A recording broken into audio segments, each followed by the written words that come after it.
Welcome back to another video.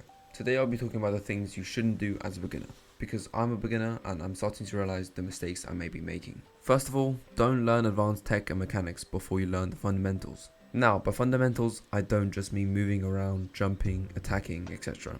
That's just the basics.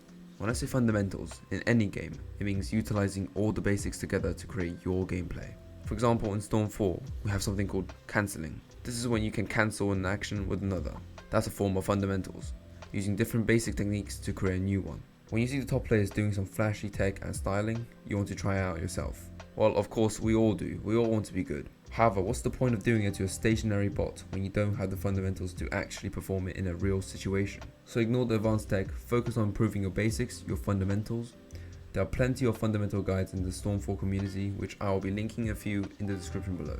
This leads me on to my next point. Don't add new techniques to your arsenal when you're still practicing another. As Bruce Lee said, I fear not the man who has practiced 10,000 kicks once, but I fear the man who has practiced one kick 10,000 times. Well, the reason to why I linked Bruce Lee to a video game is to emphasize how important it is to finish something before starting another. What are you going to do with all your Mugen tech when you don't even know how to approach the enemy? Now, let's say you've perfected all your fundamentals and the usage of your techniques, but then suddenly you come across this amazing player with an extraordinary playstyle. My next point is, don't try to copy someone else's style.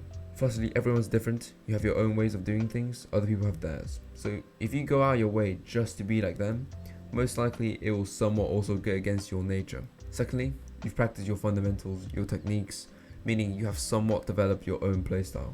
I can almost guarantee you that your style will always be in some way, shape or form different than anybody else's. So once again, you going out of your way to adapt to playing with another playstyle is basically telling yourself that you like something that you don't. Your playstyle is what makes you unique to other players. By all means, of course, implement other people's techniques into your own, but by no means copy it. Now we're moving on to the in-game stuff. The teams. Don't make changes to your teams so often. Stick with one team, practice it loads, even when you get bored of it. That's the only true way of actually getting better at those characters. Switching between 3 characters at the start is already more than enough, but with you switch the whole damn team, it's going to make you have too many options to choose from. Finalize your team and just play with that team. When you're playing with other people online, don't always look for people equal or lower than your skill level. That leaves no room for improvement. You need to get experience by watching or playing players better than you so you grow into them, instead of just staying on the same level forever.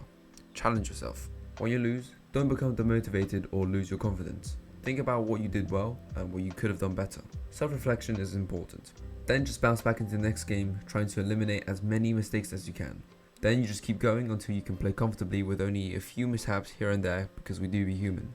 And lastly, take a break. After you lose 20 games in a row, maybe it's time for you to get off and eat a banana. Don't get more and more frustrated at the game when you just need a little break. That goes for everything. Thank you for watching.